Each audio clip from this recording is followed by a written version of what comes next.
शशीरुषं देवं विश्वाक्षं विश्वशम्भुवं विश्वं नारायणं देवमक्षरं परमं पदं विश्वतः परमां नित्यं विश्वं नारायणगुं हरिं विश्वमेवेदं पुरुषस्तद्विश्वमुपजीवति पतिं विश्वस्यात्मेश्वरं शाश्वतं शिवमच्युतम्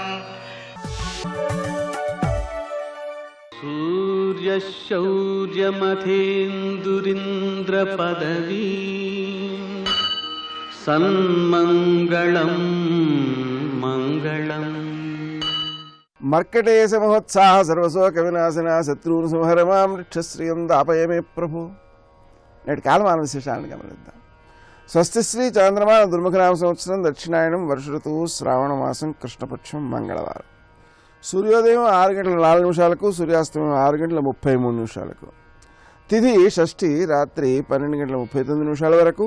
నక్షత్రం అశ్విని మధ్యాహ్నం 3:12 వరకు. వర్జం ఉదయం 11:30 నుంచి మధ్యాహ్నం 12:59 వరకు. మరల రాత్రి 12:09 నుంచి 1:35 వరకు. దుర్ముహూర్తం ఉదయం 8:34 నుంచి 9:24 వరకు. మరల రాత్రి 11:09 నుంచి 11:55 వరకు. అమృతకాలం ఉదయం 8:32 నుంచి ఉదయం 10:01 వరకు. రాహుకాలం మంగళవారం కాబట్టి మధ్యాహ్నం 3 నుంచి 4:30 వరకు.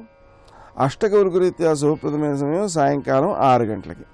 నేటి విశేషం శ్రావణ మంగళవారం, మంగళ గౌరీ వ్రతం, అలాగే పుష్కరాలలో చివరి ఘట్టం కాబట్టి పుష్కర స్నానం చేయడం, చక్కగా మంగళ గౌరీ వ్రతాన్ని ఆచరించుకోవడం, అలా కాలాన్ని పూర్తిగా సద్వినియోగం చేసుకున్నట్లయితే ఉత్తమ సత్ఫలితాలు సిద్ధిస్తాయి. ఈ శ్రావణ మంగళవారం సందర్భంగా చేసేటువంటి ఏ వాయనాలు ఇవ్వడం అనేటువంటి చర్య ఉందో దాని ద్వారా మనం ఉత్తమ సంతానాన్ని, సంతాన సౌభాగ్యాలను కూడా మనం పొందవచ్చు. అటువంటి ఉత్తమ సత్ఫలితాలను ఇచ్చేటువంటి ఈ మంగళ గౌరీ వ్రతాన్ని గౌరీదేవితో బాటుగా శంకరుణ్ణి కలుపుకుంటూ, అలాగే పిల్లలైనటువంటి సుబ్రహ్మణ్య స్వామి, వినాయకుడు వీరిని కూడా కలుపుకుంటూ ఆయన్ని ఆరాధించడం ద్వారా ఆ అమ్మవారు ఎక్కువ అనుగ్రహాన్ని కలిగజేస్తుంది అని మనం గుర్తించాల్సిన అవసరం ఉంది. విశేషించి శ్రీ గణేశ రుణం చింది అనే మంత్రాన్ని ఆచరించుకోవడం ద్వారా, ఎక్కువ సమయం జపించుకోవడం ద్వారా మనం 10 రకాల రుణాలని జయించి మోక్షాన్ని పొందేటువంటి అవకాశాన్ని కలిగి ఉంటాం. నేటి ఆణిముత్యాలు.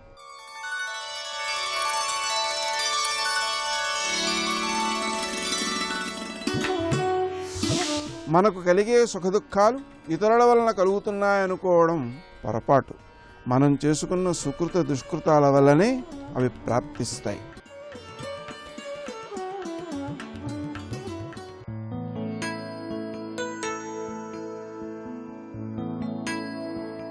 జీవితాన్ని సంపూర్ణంగా అనుభవించగలిగితే కర్మావశేషాలని పూర్తిగా అనుభవించినట్లే.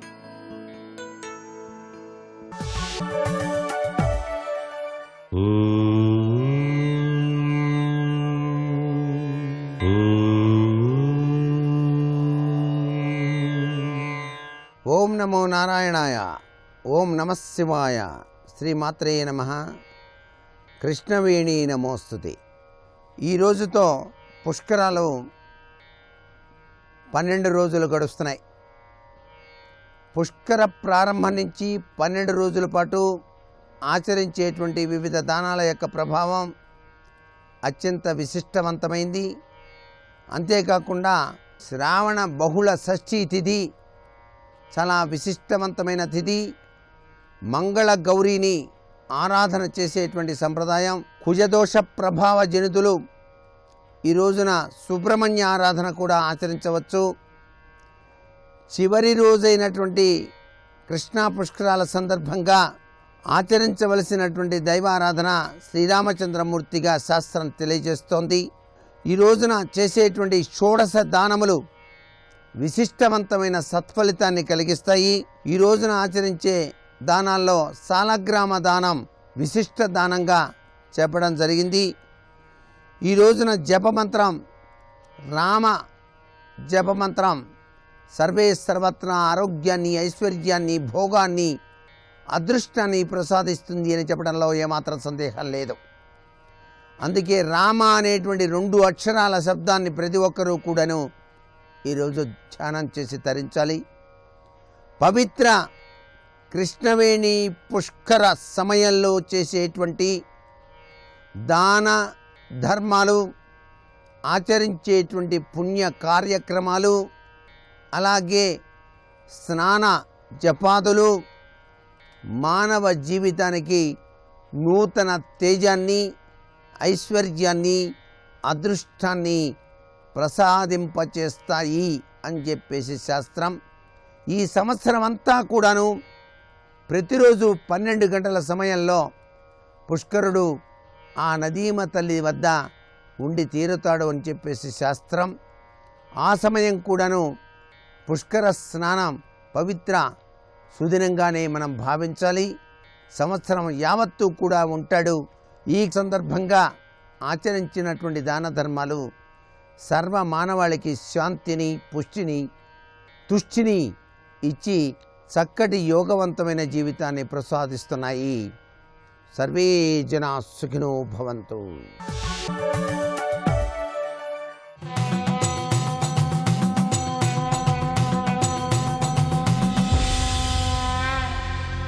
శతక సాహితీ సరస్వతికి నమస్కారం. చెలువంబొప్పెడి చిన్ని చిందుల అలల్ సిద్ధేంద్ర యోగ ప్రభాకళలై స్నానముచేయు కన్యకలకున్ కల్గించు నాట్యాంశముల్ కలహంసల్ నెమళుల్ కళాతనువులై కళ్యాణులై పుట్టునే ఇలని వాహిని తీరగ్రామములలో ఇంటింట కృష్ణానది. ఓ కృష్ణానది, నీ తీరాలలో ఉన్న గ్రామాలలో అసాధారణ సౌందర్య రాసులు, కళాస్వరూపిణులు అయినటువంటి స్త్రీలు జన్మిస్తారు.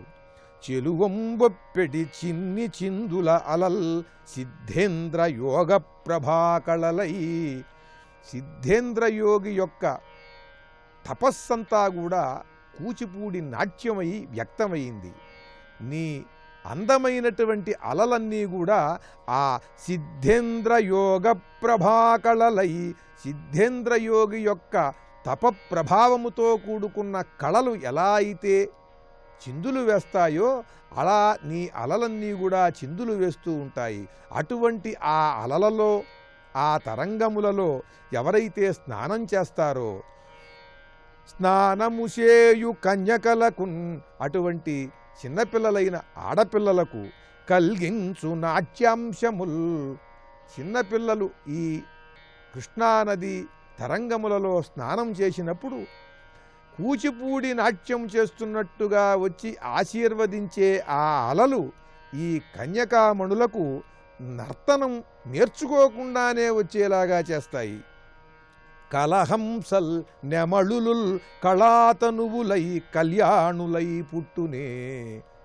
ఎక్కడెక్కడో ఉన్నటువంటి దివ్యమైన హంసలు, నెమళులు ఇవన్నీ కూడా కళాతనువులై, కళాస్వరూపములై, కళ్యాణులై, మంగళప్రదలైనటువంటి కన్యకలుగా ఈ తీరగ్రామాలలో పుడతారు.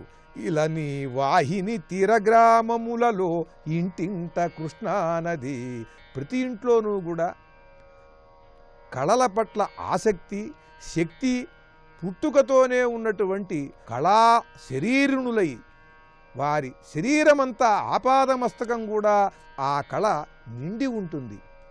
చక్కని తేజస్సుతో కళాతనువులై కలహంసల్ నెమళులు కళ్యాణులై పుట్టునే ఇలని వాహిని తీరగ్రామములలో ఇంటింత కృష్ణానది.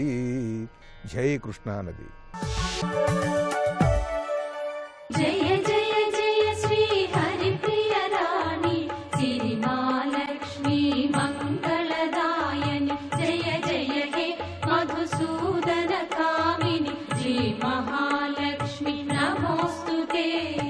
మహాత్ముల జీవితాల్లో ఒక్క స్తోత్రం చేస్తే, ఒక్కసారి పిలిస్తే పలికింది లక్ష్మీదేవి. అలాగే విద్యారణ్యుల వారని, ఆయన పేరే విద్యారణ్యులు. అరణ్యము అంటే అందులో లేనిదే ఉంటుంది. అరణ్యము అన్న మాటలోనే అక్కడ అనేకమైన చెట్లుంటాయి, అనేకమైన లతలు ఉంటాయి, అనేకమైన పొదలు ఉంటాయి, మహావృక్షాలు ఉంటాయి, లేనిది ఉండదు. అలాగే విద్య విషయంలో అరణ్యం లాంటి వారు ఆయన. ధర్మశాస్త్రంలో, జ్యోతిష శాస్త్రంలో, వేదాంత శాస్త్రంలో మీరు ఏ శాస్త్రం చెప్పండి, విద్యారణ్యుల వారికి తెలియనటువంటి విషయం లేదు. కారణజన్ముడు మహానుభావుడు, ఇంకొక శంకర భగవత్పాదుల యొక్క అవతారం అది. అటువంటి విద్యారణ్యుల వారు ఒకానొకప్పుడు పరమదరిద్రాన్ని అనుభవిస్తూ బ్రహ్మచారిగా ఉండగా లక్ష్మీదేవి గురించి తపస్సు చేశారు. తల్లి ప్రత్యక్షమైంది. ఏం కావాలని అడిగింది. నాకు అపారమైనటువంటి ధనం కావాలన్నారు. వెంటనే అనుగ్రహించింది. ధనరాశులు పడ్డాయి. ఆవిడంది ఇస్తాను, కానీ ఒక్క నియమం, ఈ జన్మలో నీకు ఇవ్వడం కుదరదు, ఇవి నీకు వచ్చే జన్మలో చెందుతాయి. విద్యారణ్యుల వారు తొందరపడ్డారు. ఇంత తెలివైన వారు ఈ ధనం నాకు కావాలి, ఈవిడ వచ్చే జన్మలో చెందుతుందంటోంది, ఇప్పుడే నేను ఈ డబ్బు తీసుకోవాలి. అందుకే ఆయన ఏం చేశారంటే, అమ్మా నేను సన్యాసం తీసుకుంటున్నాను, ఆపత్ సన్యాసం, ఇప్పుడే ఇక్కడే సన్యసించాను.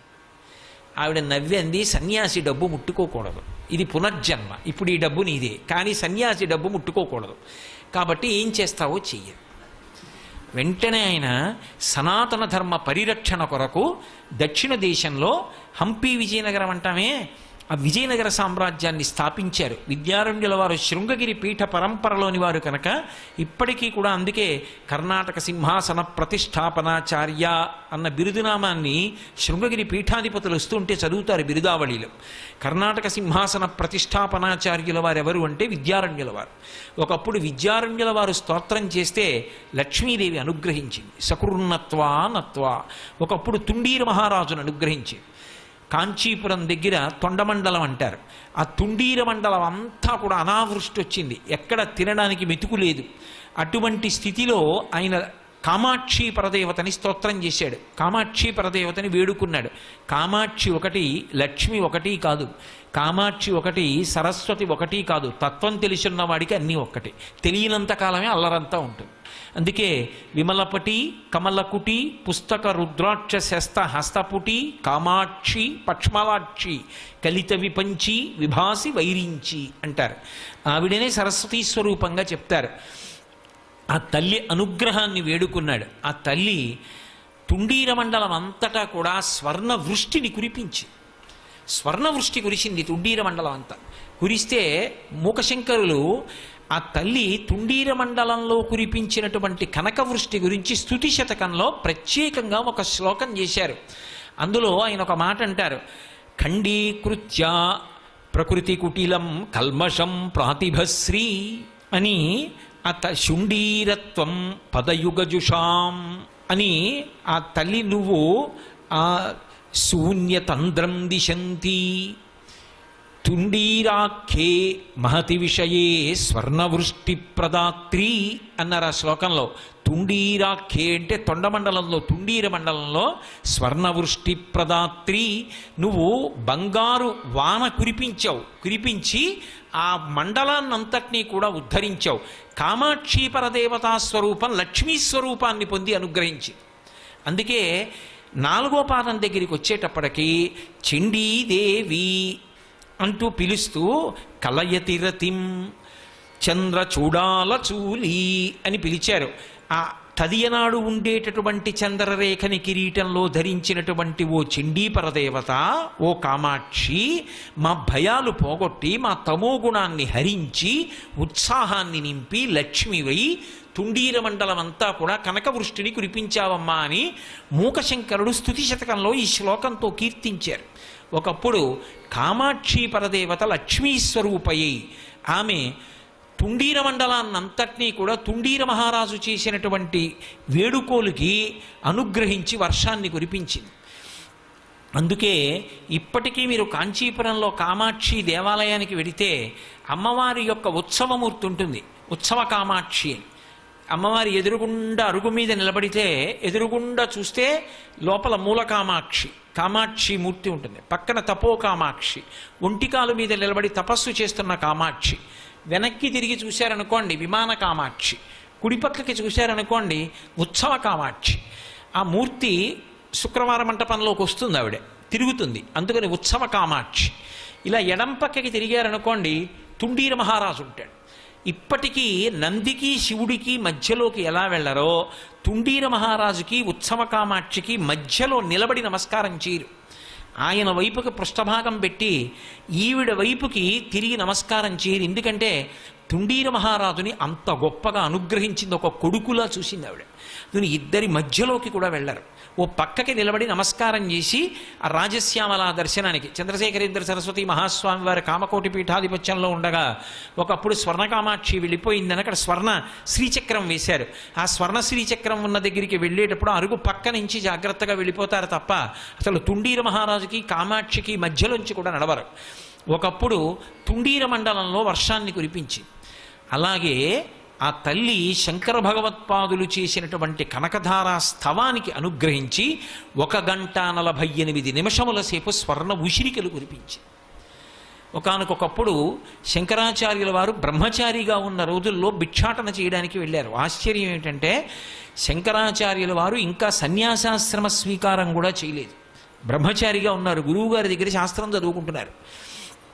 శాస్త్రం చదువుకుంటున్నటువంటి రోజుల్లో ఆ రోజుల్లో ఉన్న సంప్రదాయాన్ని బట్టి భిక్షకి వెళ్ళి అన్ని ఇళ్ల దగ్గర భిక్షాటన చేసి తీసుకురావాలి.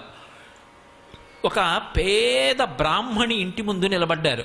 బ్రహ్మచారి సన్యాసి ఇద్దరూ కూడా గృహస్థు యొక్క ఇంటి ముందు నిలబడి భిక్ష అడుగుతారు. అసలు గృహస్థాశ్రమంలో ఉన్నది ఎందుకు అంటే ప్రధానంగా 3 పనులు చేయడానికి: బ్రహ్మచారికి సన్యాసికి భిక్ష పెట్టడానికి, ఇంటికొచ్చినటువంటి అతిథిని ఆదరించడానికి, 3 రుణములు తీర్చుకోవడానికి. ఇవి 3 ప్రధాన ప్రయోజనాలు గృహస్థాశ్రమానికి. ఇంటి ముందుకొచ్చి బ్రహ్మచారి నిలబడ్డాడు. బ్రహ్మచారి నిలబడి భవతి భిక్షాందేహి అన్నాడు. ఎవరు ఆ వచ్చినవాడు? సామాన్యుడు కాడు, కైలాస శంకరుడు కాలడి శంకరుడిగా వచ్చాడు.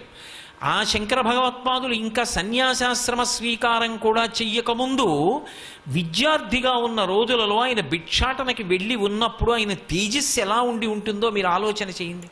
కాషాయం బట్ట కట్టుకుని వెడుతుంటేనే ఏకవస్త్రధారి అయ్యి అలా ఉంటారే, ఇక బ్రహ్మచారిగా నడిచి వెడుతుంటే నిజంగా శుంభుండో పయోజభౌడో చండాంశుడో వహ్నియో దంభాకారత వచ్చకాక ధరణిం ధాత్రీచురుండెవ్వడి శుంభద్యోతనుడి పయోజభౌడంచున్ విస్మయభ్రాంతులై సంభాషించిరి బ్రహ్మచారిగని తత్సభ్యుల్ రహస్యంబునన్ అంటారు. వామనమూర్తిని చూసి దేవతలందరూ కూడా బలిచక్రవర్తి యొక్క యజ్ఞమంటపంలో మాట్లాడుకున్న ఘట్టం గురించి పోతన గారు. అలా శంకరులు బ్రహ్మచారిగా నడిచి వెడుతుంటే ఎంత అందంగా ఉన్నారు. వెళ్ళి ఆ పేద బ్రాహ్మణి ఇంటి ముందు నిలబడ్డారు. అది ద్వాదశి. ఆయన ఉంచవృత్తిలో ఉన్నాడు. ఆ రోజుకి దొరికిందా అన్నం, దొరకలేదా లేదు. ఏకాదశి ఉపవాసం, ద్వాదశి పారణ. సూర్యోదయం అయ్యేటప్పటికే పారణ చేయాలి. పైగా ద్వాదశి పారణకి ఒక నియమం ఉంది, ఉసిరికాయతో పారణ చేయాలి. ముందు ఉసిరికాయ తినాలి. అసలు పారణ చేయకపోతే దోషం వస్తుంది ఏకాదశి వ్రతానికి. అదే కదా అంబరీషోపాఖ్యానం, అందుకు కొద్ది నీళ్లు పుచ్చుకున్నాడు. అందుకని కనీసం అన్నం దొరుకుతుందో దొరకదో తెలియదు, కనీసం తినడానికి ఉసిరికాయ ఉంటే ఏకాదశి నాటి ఉపవాస ఫలితం దక్కుతుంది. అందుకని ఇప్పుడు ఒక ఉసిరికాయ తెచ్చి ఆయన ఇంట్లో పెట్టాడు. అది ఎప్పుడు పెట్టాడు? ఇప్పుడు దొరికినప్పుడు తెచ్చిపెట్టాడు. అందువల్ల ఉసిరికాయ ఏమైపోయిందంటే ఎండిపోయింది. ఆ ఎండిపోయినటువంటి ఉసిరికాయ ఒక్కటి ఇంట్లో ఉంది. ఇప్పుడు ఈ పేద బ్రాహ్మణి ఇంటి ముందుకెళ్ళి బాలశంకరులు నిలబడ్డారు. బ్రహ్మచారి భవతి భిక్షాందేహి అన్నారు. ఆ తల్లి బయటికి వచ్చి చూసింది. మహాతేజోవంతుడు నమఃకపర్దినీచ వ్యుక్త కేశాయ చ, పెద్ద జటాజూటంతో ఉన్న పరమశివుడు సన్యాసాశ్రమంలో బోడిగుండుతో శంకరాచార్యుల వారిగా వచ్చాడు కదూ, అది శివతేజస్సు. చూసింది. అయ్యయ్యో, ఇంటి ముందు బ్రహ్మచారి నిలబడ్డాడు. ఈ బ్రహ్మచారికి ఏదో ఒకటి వేయకపోతే ఆశ్రమం వ్యర్థమైపోతుంది. ఎందుకున్నట్టు గృహస్థాశ్రమంలో, కాబట్టి ఏదో ఒకటి వెయ్యాలి. పాపం ఆ తల్లికి ఏమి వేద్దామన్నా ఇంట్లో ఏమీ కనపడక కళ్ళంబట నీళ్ళొచ్చి, ఆమె కన్నుల నుండి పడినటువంటి బాష్పధార కనకధారకి ప్రాతిపదిక. అందులో 3 దయాధారలు కలిస్తే కనకధార. ఏవా 3 దయాధారలు? ఒకటి లక్ష్మీదేవత యొక్క దయాధార. శంకర భగవత్పాదులు ఈ లోకాన్నంతటినీ అనుగ్రహించాలని కనకధారాస్తవం చేశారు. అందుకని శంకరుల దయాధార. అయ్యో, బ్రహ్మచారి పొచ్చాడు, ఏదో ఒకటి పెట్టాలనుకున్నటువంటి ఆ పిచ్చి తల్లి పేద బ్రాహ్మణి యొక్క దయాధార. 3 ధారల యొక్క పేమిక కనకధార. అప్పుడు ఆ తల్లి కన్నుల నీరు పెట్టుకుంది. అయ్యో, ఏమివ్వడానికి లేదే, ఉన్నదొక్క ఉసిరికాయ. ఇప్పుడు ఆ ఉసిరికాయ కానీ ఇచ్చేస్తే, భర్త రిక్తహస్తాలతో ఇంటికి వస్తే ద్వాదశి పారణ కూడా జరగదు. అయినా బ్రహ్మచారిని రిక్తహస్తాలతో పంపించడం కన్నా ఈ ఉసిరికాయ అతనికి ఇచ్చేయడం మంచిది అనుకుని గబగబా ఉసిరికాయ తెచ్చి ఆయన జోలులో వేసేసి, శంకరులు గమనించారు. ఆమె పేదరికాన్ని, ఆమె కళ్ళలో నీళ్లని చూశారు. వెంటనే ఆయన లక్ష్మీదేవిని ఉద్దేశించి స్తోత్రం చేశారు. వందే వందారు మందారమిందిరానంద కందలం అమందానంద సందోహ బంధురం సింధురాననం అంగం హరేహ పులకభూషణమాశ్రయంతి భృంగాంగనేవ ముకుళాభరణంతమాలం అంగీకృతాఖిల విభూతిరపాంగలీలా మాంగల్యదాస్తు మమ మంగళదేవతాయాః. అసలు బాలశంకరుల కవితా ప్రౌఢిమ అద్భుతం. లక్ష్మి అంటే చూపులతో కదు ఆవిడ అనుగ్రహం అంతా, స్తోత్రం అంతా ఆవిడ చూపులే. అసలు ఆ చూపుల మీద శంకరాచార్యుల వారు అసలు 5 సంవత్సరముల వయసున్న పిల్లవాడు ఇంత గాంభీర్యమైనటువంటి స్తోత్రాన్ని ఇంత గొప్పగా ఎలా అల్లాడో, ఎలా చెప్పాడో ఆశ్చర్యంగా ఉంటుంది. శంకరాచార్యుల వారి జీవితంలో వారు చేసిన మొట్టమొదటి స్తోత్రం ఎవరి మీద అంటే లక్ష్మీదేవి మీద చేశారు. సర్వం శ్రీ ఉమామహేశ్వర పరబ్రహ్మార్పణమస్తు. స్వస్తి.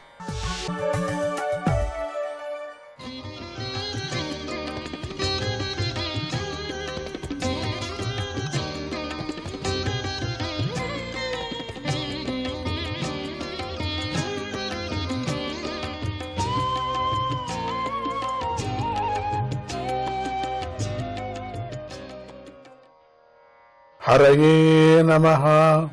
పంచభూతాలు, ఇంద్రియాలు, అంతఃకరణము అనేవి సృష్టి స్థితి సంహార కారణమైన నీ సగుణ రూపాన్ని చూసేటట్లుగా చేస్తున్నాయి. అంటే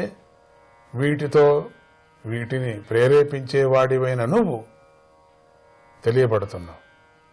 అటువంటి నీ సగుణ రూపాన్ని నిష్కామ భావనతో, శ్రద్ధతో కర్మను ఆచరించే భక్తులు ఎవరైతే అనేక పూజా పద్ధతులతో చక్కగా ఆరాధిస్తారో వారే వేదశాస్త్రాల సారాన్ని తెలుసుకున్నవారు అవుతున్నారు.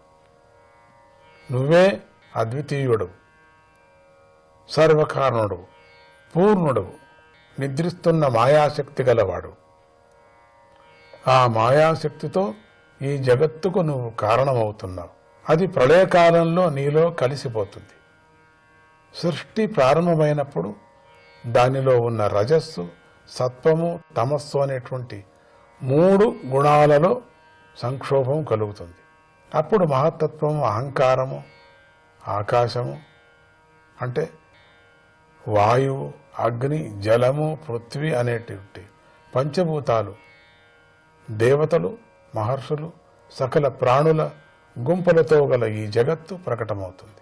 పరబ్రహ్మ తన మాయాశక్తితో జరాయుజములు, అండాయజములు, స్వేదాయజములు, ఉద్భిజ్యములు అనేటువంటి 4 రకాల ప్రాణులను సృష్టించాడు. జరాయుజములంటే మానవులు మొదలైన ప్రాణులు గర్భంలో చర్మంతో చుట్టుకోబడి ఉంటాయి, అది జరాయుజములు.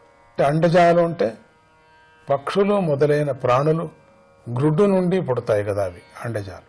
స్వేదజాలు అంటే క్రిమి కీటకాలు అంటే మాలిన్యం నుండి పుడతాయి. ఉద్భిజ్యములు అంటే చెట్టు చేమల నేలను పగలగొట్టుకొని పుడతాయి. ఇలా సృష్టి చేసిన తర్వాత ఆ పరబ్రహ్మ పురాల వంటి ఈ 4 రకాల దేహాల్లోకి ప్రవేశించాడు. పరబ్రహ్మ చైతన్యం యొక్క అంశలాగా భాషించాడు. ఇవన్నీ పురాలోని ఇన్ని ఒక ఊర్లో అనుకుందాం రండి, వేరే వేరే దేశాల్లాగా అన్ని దేశాల్లోనూ ప్రవేశించాడు స్వామి. అన్ని జీవ జంతువుల్లో మానవులు మొదలుకొని అన్ని దేవతల నుంచి మానవులు మొదలుకొని అన్ని జంతువుల్లో ప్రవేశించాడు. ఈ విధంగా సకల ప్రాణుల్లో చైతన్య రూపంగా ప్రకటమవటంతో జ్ఞానులు పరబ్రహ్మను పురుషుడు అంటే పురమందు ఉండేవాడు అంటున్నారు. నగరం నగరం నగరం నారాయణ నగరం, ఇదొక నగరం. ఇది ఎన్ని నగరాలు! ఆ పురుషుడు తేనెటీగ గల ప్రోగు చేసుకున్నటువంటి తేనెలాగా అల్పమైన విషయ సుఖాలను ఈ ఉపాధి యందు అజ్ఞానంతో ఇంద్రియాల ద్వారా అనుభవిస్తున్నాడు. ఓ ప్రభు, ఈ విధంగా జగత్తును సృష్టించావు. దానిలో చైతన్య రూపంగా ప్రకటమైన నీ స్వరూపము ఇది ఆత్మ కాదు అనే నిషేధ వాక్యాలతో బాగా చింతన చేసి గుర్తించబడుతోంది. నీ మాయాశక్తి యొక్క వేగం అతి ప్రచండంగా ఉంటుంది. నువ్వు ప్రళయకాలంలో తట్టుకోలేని వేగం గల వాయువుతో మేఘాలను కదిలించి అవేసినట్లుగా ఆకాశము మొదలైన భూతములతో పృథివీ మొదలైన భూతాలను అటు ఇటు కదిలిస్తూ నెమ్మదిగా క్రింద నుండి ఈ లోకాలను ఉపసంహరిస్తావు. మానవుడు వేరువేరు పనులను చేసుకునేటువంటి హడావిడిలో ఉండి భోగ వస్తువుల పట్ల, ధనం పట్ల ఆసక్తిని పెంచుకుంటాడు. తన స్వరూపాన్ని గురించి తెలుసుకోవటంలో అజాగ్రత్తగా ఉంటాడు అని. అంటే పైన బాహ్యం కనపడే దాంతో చాలా జాగ్రత్తగా ఉంటాడు. ఇక్కడ నొప్పి, అక్కడ నొప్పి, దానికి మూలం, దీనికి మూలం అన్నట్టుగా. కానీ తన లోపల ఉండేటువంటి స్వరూపాన్ని, నిజమైన ఒక స్వరూపం ఉంది కదా, అది తెలుసుకోవటంలో అజాగ్రత్త పడుతూ ఉంటాడు. దాని గురించి యోచన చెయ్యడు. మనకెందుకులే, వాడు చూసుకుంటాడు లేని. పరమాత్మను నీకే వదిలేస్తున్నావు. నన్ను లోపల ఉండేవాడిని నువ్వే చూసుకో, బయట ఉండే మాత్రం నేను చూసుకుంటాను. కటసుఖాలు, శీతోష్ణాలు ఇవి నేను చూసుకొని దీంట్లో పడి, మోహంలో పడి, క్రిమికీటంలాగా దీంట్లో ఈత కొట్టుకొని ఈ మురికిలో పడి శాస్తాను. మిగతాది నువ్వు చూసుకో. పరమాత్ముడు ఏదో ఆత్మతత్వం ఏమో అంటున్నావు కదా, అవన్నీ నువ్వు చూసుకోనైనా, నీకు అర్పణ చేసేసాను అన్నట్టుగా ఉంటాడు. అటువంటి వాడిని కాలరూపుడవైన నువ్వు బాగా ఆకలి మీద ఉన్న పాము ఎలుకను మింగినట్లుగా అకస్మాత్తుగా ఆక్రమించి మింగేస్తావు. చూసారా తప్పు చేస్తే ఏమవుతుందని. ఈశ్వరుడవైన నిన్ను తెలుసుకోకుండా ఉపేక్షించిన వాడి శరీరము వృథాగా నశించిపోతుంది. ఈ సత్యాన్ని గుర్తించిన వివేకవంతుడు ఎవడైనా కూడా నీ పాదపద్మాన్ని ఎలా విడిచిపెడతాడు? మా తండ్రి అయిన బ్రహ్మదేవుడు కూడా ఆయస్సు క్షీణించిపోతుందనే సందేహంతోనే నీ పాదపద్మాలను ఆరాధిస్తున్నాడు. 14 మంది మనువులు కూడా ఏ కోరిక లేకుండా నీ పాదపద్మాలను పూజిస్తున్నారు. ఓ పరబ్రహ్మ, పరమాత్మ, ఈ జగత్తు కాలరూపుడైన రుద్రుని భయంతో పూర్తిగా నశిస్తుంది. కనుక ఈ సమయంలో వివేకవంతులైన మా వంటి వారికి నువ్వే గతివై ఉండగా మాకు దేనివల్ల కూడా భయం వాటిల్లుతుందనే సందేహం మాకు కలగదు. ఇక మాకెందుకు కలుగుతుంది? భయం లేని శరణం నువ్వే అవుతున్నావు అని ఉపదేశించి ఇలా అన్నాడు. ఓ రాకుమారులారా, పరిశుద్ధమైన చిత్తంతో స్వధర్మాన్ని ఆచరిస్తూ ఉండండి. భగవంతుని యందు మనస్సును నిలిపి ఈ స్తోత్రాన్ని జపిస్తూ ఉండండి. మీకు శుభమగుగాక. శ్రీహరి సకల ప్రాణుల బుద్ధిలో ఆత్మరూపుడై ఉన్నాడు.